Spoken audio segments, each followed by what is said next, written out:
Багаасаа бүжгийн спортоор хичээлж эхэлсэн халиун хөслөн охтыг танилцуулж байна. Тэд ирэх 3 дугаар сард Эрхүү хотод зохион байгуулагдах Ялалтын Вальс олон улсын бүжгийн тэмцээнд багаараа оролцохоор бэлтгэлээ хангаж байна. Тэд өглөө бүр хичээл орохоос 30 минутын өмнө сургуулийнхаа урлагийн заалан дээрч сургуультаа хийдэг байна. Ингэснээр бие биетэйгээ илүү сайн ойлголцох, хөдөлгөөнөө жигдрүүлэх давуу талтайгаас гадна өглөө эрт боссноор сэргэг өдрийг эрч хүчтэй өнгөрүүлдэг талаар хуваалцсан юм. 4 настайгаас эхэлж бүжиглээд одоо 11 дахь жилдээ бүжиглэж байна. Өсөх ирээдүйг клубд ороод одоо 2018 онд орж исэн. Тэгэхээр 4 хавцаа жил болж байна. За манай бүжгийн Сван хамтлаг маань дотроо 6 гишүүнтэй. Түүний нэг нь бол би байна. За ирээдүйд би бизнесийн удирдлага мэргэжлэр сурахыг хүсдэг. Түүнийхээ хажуугаар дэлхийн авраг шалруулах тэмцээний ялагч болохыг хүсдэг. Энэ бол миний одоогийн амьдралын маань зорилго байна. Анх бол би гэртээ ингээд том байны альчураар бие ороогоод бүжгэлдэг байсан. Үүний маань ээж маань хараад намайг анх бүжгийн дугууланд аваач өгчээсэн. Үүнээр эхлээд би бүжгийн спортод хөл тавьсан байгаа. За эмэгтэй хүн бол бүжгийн спортоор хичээлэхээр уян алархаа болдог, өөрийгөө тайвшруулж чаддаг. Тэр байтугай тамирчин гэдэг утгаараа тамирчны алдар гэдэг утгаараа тамирчин хүнд өөрийн гэсэн гоо зөв байдаг. Түүгийг хөгжүүлэхэд эмэгтэй хүнд бол үнэхээр гоё харагддаг. Жишээ нь тамирчин хүний сэтгэл зүй бусад энгийн хүнээс илүү давмгай, төвчээртэй байдаг.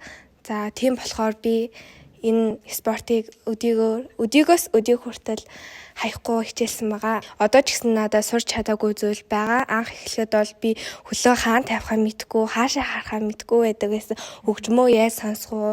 Одоо ч гэсэн би зарим бүжгийнхаа аяыг сонсч чаддгүй. Үүнийгээ бас хичээлээ сайжруулна гэж боддог. Одоо ч гэсэн надад хийж чадахгүй бүжгийн маш олон элемент байдаг, томьёо байдаг, бүжгийн маш олон хөдөлгөөн байдаг. Энэ бүхнийг хийж чадхад бас зөндөө хугацаа хэрэгтэй. Одоо ч гэсэн 11 жил гэдэг чинь урт хугацаа ч гэсэн бас болоогүй байна гэж өөрийгөө дүгнэж байгаа. Өсөх ирээдүйг клубд 6 жил хичээлж байна. Яг 5 настайгаас хойш бүжгэлж эхлээд одоо 10 дахь жилдээ бүжгэлж байна. 5 настайгаас хойш бүжгэлэхээр угаасаа цаашаага бүжгэлдэг болчдгийг бүжгэлэхийг бүр ингээд хүсээд идэг. Тэгээд бүжгээсээ ингээд жоохон завсартахаар бүжгээ санаал.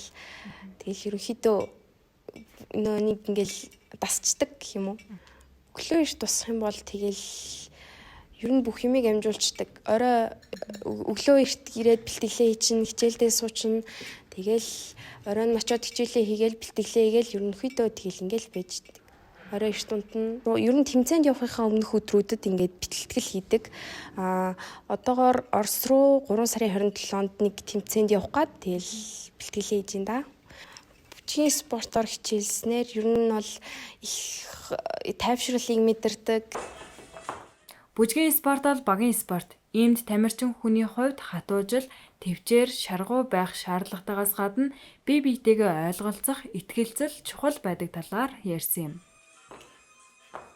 Дотроос уйлн, хэрэлтэн, маргалтан, тунаад бие биенээсээ бэлтгэлтэй ирэхгүй 2-3 хон энэ бүхнийг одоо тэгэл нэг нь ингээл гомдоо явлаа гэхэд гэрт нь очиод дарагдан тэр чинь бас нэлийн асуудал. Тэгээд одоо ингэдэг байхгүй тэмцээний өмнөх өдөр ч юм уу 7 хоногийн өмнө ч юм уу бүгдээрээ өдөржин бэлтгэл хийхгүйгээр аяа тавиад зааланда хэвтдэг бие биенийхэн гараас бариад энэ бол одоо бие биендээ итгэлийг өгдөг хамтлагаар бүжгэлж байгаа хүмүүс нэг нь алдвал түүндээ итгэхээ болчдөг байхгүй.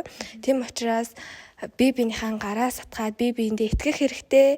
Энэ итгэлцэлээр бидний амжилт ирдэг байгаа. Бүжгийн спортоор хичээлнэ гэдэг бол маш том хариуцлага байх хэрэгтэй. За тэр тусмаа хамтлагаараа ингээд бүжиглэе гэвэл бүр их хариуцлагатай.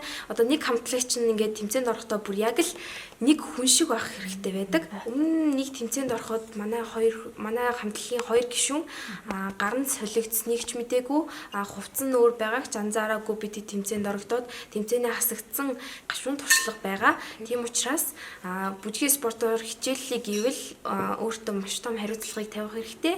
Тэгээд сэтгэл зүгээ амар бэлдэх хэрэгтэй байдаг. Бүжиг тэр дундаа цэнгэнд бүжиг бүжиглэх нь эмэгтэй хүний гоо үзэмж, бие галбир, гайхалтай төгс харагдуулахаас гадна биеэ цэгцтэй авч явах, сэтгэл санааны хувьд тайвшрал мэдрэх зэрэг ач холбогдолтой байна.